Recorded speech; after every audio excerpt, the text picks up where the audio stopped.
నిలువెత్తు ఆయన కాంస్య విగ్రహాన్ని ఇక్కడ ఏర్పాటు చేయటం మీ అందరినీ కూడా నేను మొట్టమొదటి అభినందిస్తా ఉన్నాను. దాదాపు 777 సినిమాల్లో నటించినటువంటి నటుడు ఒక సామాన్యమైనటువంటి విషయం కాదు. ఆయన విగ్రహాన్ని చూస్తే మరి విగ్రహం కూడా చాలా చక్కగా వచ్చింది. ఆయన విగ్రహాన్ని చూస్తే ఎవరైనా ఇటు వెళ్ళే వాళ్ళు ఒక నిమిషం అట్లా ఆగి చూసేటటువంటి విధంగా ఆ విగ్రహాన్ని ఇక్కడ పెట్టినటువంటి కాపు సోదరులందరికీ అలాగే ఈ బృందాలందరికీ కూడా నేను ప్రత్యేకంగా అభినందిస్తా ఉన్నాను.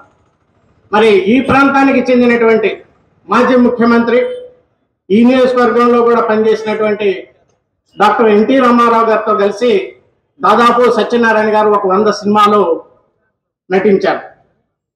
మరి ఆయన గుడివాడ ప్రాంతానికి చెందినటువంటి ఆయనే. మరి కైకాల సత్యనారాయణ కూడా గుడివాడ ప్రాంతానికి చెందినటువంటి ఆయన. వాళ్ళ ఇద్దరి యొక్క జోడి కూడా చాలా సినిమాల్లో కూడా బ్రహ్మాండంగా హిట్ అయినాయి.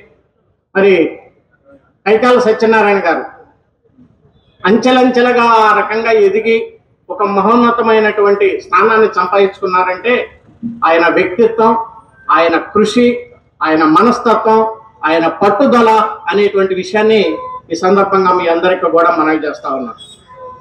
మరి లాస్ట్ టైం నేను గుడివాడ వచ్చినప్పుడు స్థానిక శాసనసభ్యులు కొడాలి నాని గారు నేను మాట్లాడుతున్నాం.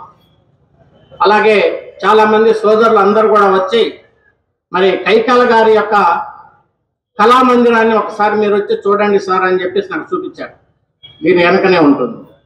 చూసాం, చాలా చక్కటి ప్రదేశం. ఒక 20 లక్షలు 30 లక్షలకు పెట్టి రిపేర్లు చేద్దాం సార్ బాగుంటుంది అన్నారు. నాకేమనిపించిందంటే మరలా రిపేర్లు చేసిన ఒక నెల 2 నెలలు లేకపోతే 1 సంవత్సరం 2 సంవత్సరాలు ఉంటుంది.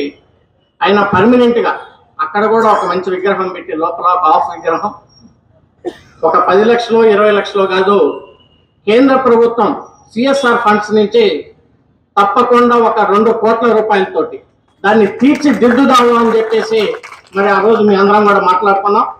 నేను మాటిస్తా ఉన్నా, మరలా అతి కొద్ది రోజుల్లోనే దాన్ని శాంక్షన్ చేసి ఈ ప్రాంత ప్రజానికానికి కైకాల సత్యనారాయణ గారి పేరు చిరస్థాయిగా ఉండేటట్లుగా ఆయన్ని ఎప్పుడూ మనం గుండెల్లో పెట్టుకునేటువంటి విధంగా ఒక 2 కోట్ల రూపాయలతోటి కేంద్ర ప్రభుత్వ నిధులతోటి మరి ఆ కళామందిరాన్ని తీర్చిదిద్దుదాము అని చెప్పేసి సందర్భంగా మీకు మనవి చేసుకుంటూ ఆ విషయాన్ని నేను మన నాన్నగారితో కూడా మాట్లాడాం.